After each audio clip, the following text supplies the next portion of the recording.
Genesis 34 opens with Dinah, the daughter of Jacob and Leah, going out to visit the women of Shechem, a city ruled by Hamor. While she's there, Dinah is seen by Shechem, the son of Hamor, and the Bible tells us that he takes her and copulates with her. This act not only dishonors Dinah, but also brings shame upon the entire family. For Dinah, this was an incredibly painful and humiliating experience. In ancient cultures, a woman's purity was closely linked to her family's honor. The violation of Dinah, therefore, isn't just a personal tragedy. It brings dishonor to Jacob's entire family and sets the stage for the raging response that follows. When Jacob hears about what happened to Dinah, he is understandably upset.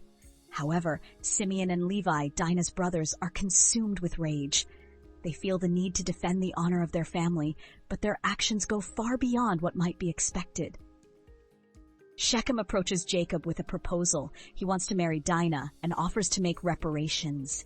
In response, Simeon and Levi agree, but only if the men of Shechem agree to be circumcised, which they do.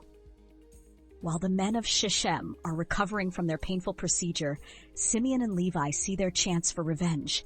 They attack the city, killing all the males, plundering the town, and taking the women and children as captives. Shechem's action against Dinah has now escalated into an even greater tragedy. Simeon and Levi's vengeance leads to the slaughter of an entire city. This raises difficult questions about justice. Were their actions justified? Was their desire to protect their sisters and family honor worth the cost of so much bloodshed? This story invites us to reflect on divine justice. Simeon and Levi felt they were righting a wrong, but their actions also reveal the complexities of revenge.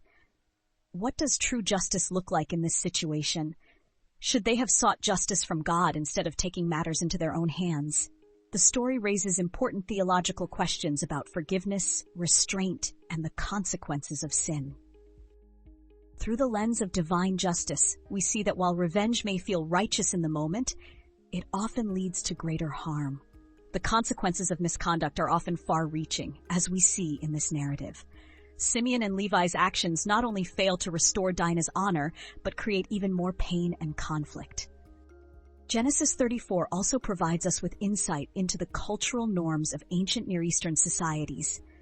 The honor of a family was often linked to the chastity of its women, and any violation of that honor was seen as a direct affront to the family's reputation. Simeon and Levi's vengeance was, in their society, an extreme but understandable response to the disgrace brought upon their sister. In these societies, acts of cruelty and retribution were often seen as necessary to protect family honor. However, Genesis 34 also shows us how these practices could spiral out of control, leading to unnecessary bloodshed and revenge that only perpetuate cycles of cruelty and destruction. While justice is important, seeking justice through cruelty only causes more harm in the long run. God calls us to seek peace, not vengeance.